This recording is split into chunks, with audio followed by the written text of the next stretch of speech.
Hello everyone, welcome to Vibhuti's cooking corner.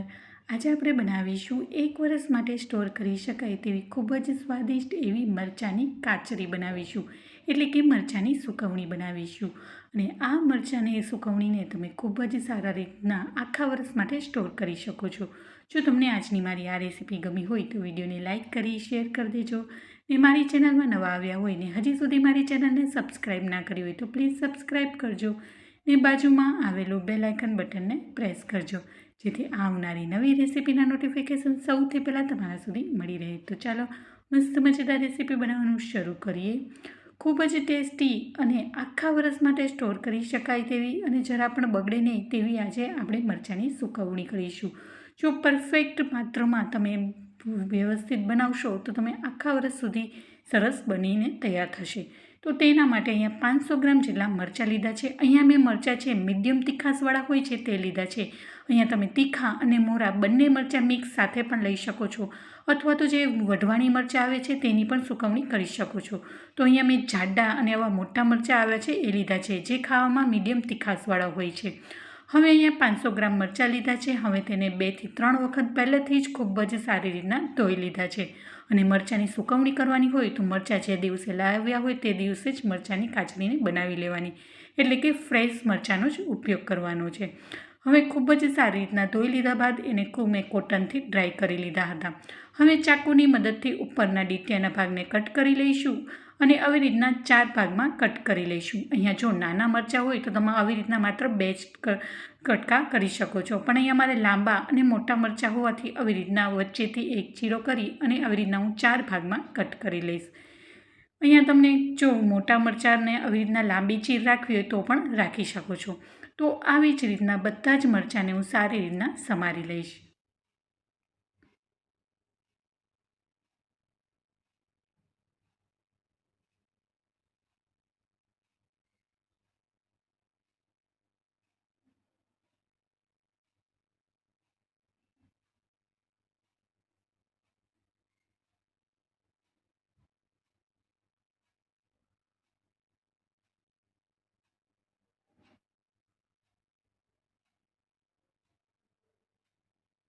તો આવી જ રીતના બધા જ મરચાંને મેં સારી રીતના સમારી લીધા છે. હવે આ મરચાંને એક મોટા વાસણમાં ટ્રાન્સફર કરી દઈશું.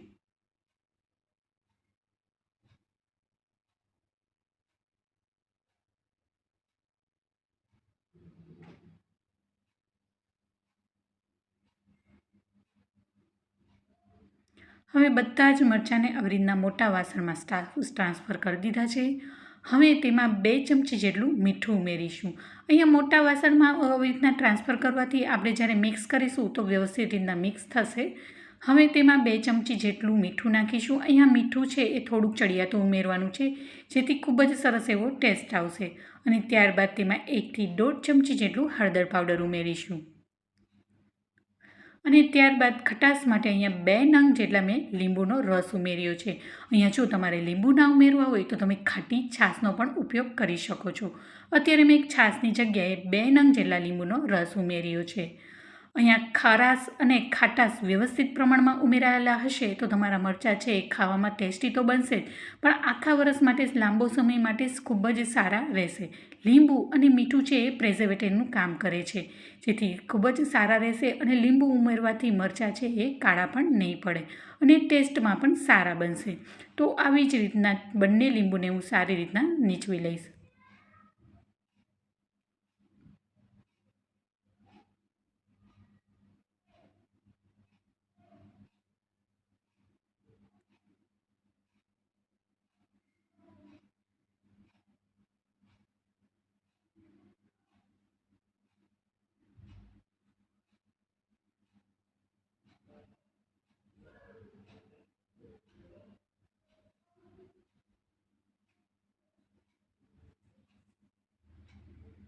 હવે બંને લીંબુને મેં સારી રીતના અંદર નીચવી દીધા છે. હવે ચમચાની મદદથી મિક્સ કરી દઈશું.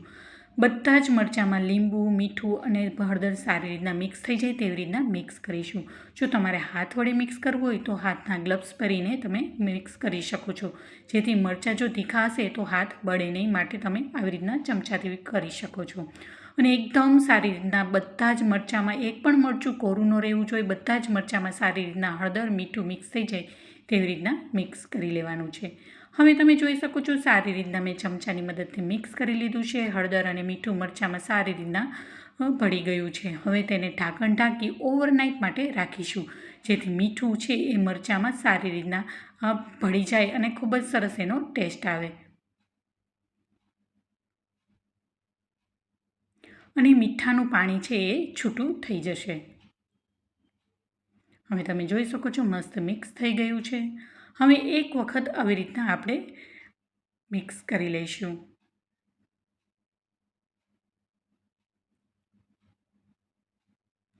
હવે તેને ઢાંકણ ઢાંકી ઓવરનાઇટ માટે રાખી દઈશું, જેથી મીઠાનું બધું જ પાણી છે એ છૂટું થઈ જશે.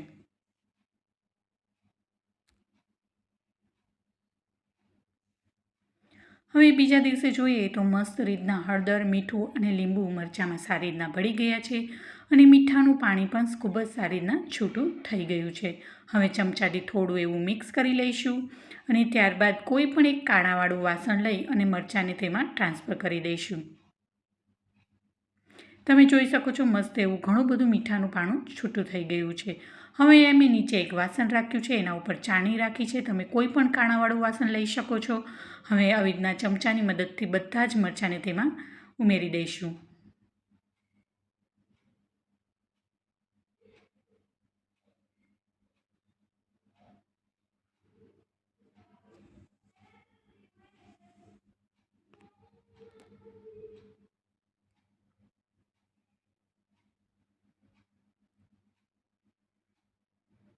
તો તમે જોઈ શકો છો એક નાની વાટકી જેટલું પાણી છૂટું થઈ ગયું છે. હવે આ મરચાંને આવી રીતના ચાણીમાં મેં લઈ લીધા છે. હવે અહીંયા તડકામાં કોઈ પણ પ્લાસ્ટિક રાખી અને મરચાંને આપણે સૂકવી દઈશું. તો અહીંયા મેં પ્લાસ્ટિકનું એક જાડું એવું પ્લાસ્ટિક લીધું છે અને આવી રીતના 1 બાય 1 ગોઠવી અને મરચાંને આપણે સૂકવી દઈશું. અને આ મરચાંને સૂકવવામાં 3 થી 4 દિવસ જેટલો સમય લાગી શકે છે. તો આવી જ રીતના બધા જ મરચાંને હું સારી રીતના સૂકવી દઈશ.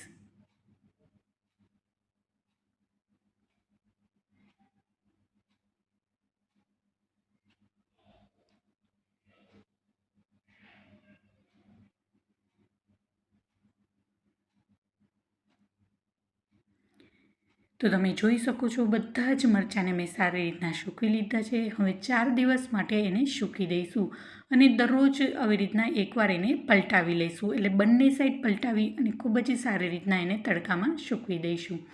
તો બધા જ મરચાંને સૂકવાઈ ગયા છે. હવે એને 4 દિવસ જેટલો સૂકવવામાં સમય લાગશે.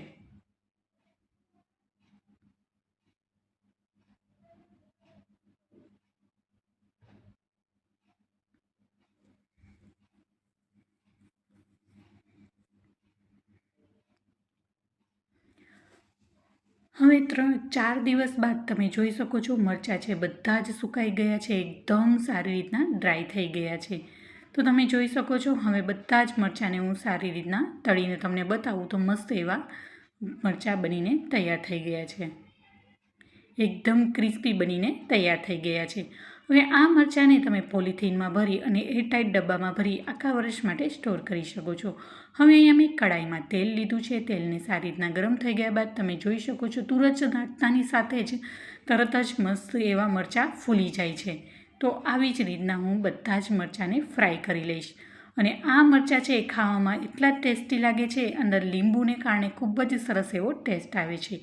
તો સેમ એવી જ રીતના બીજા મરચાંને પણ હું ઉમેરી દઈશ. તો તમે જોઈ શકો છો તેલમાં ઉમેરતાની સાથે જ તરત જ એને કાઢી લેવાના.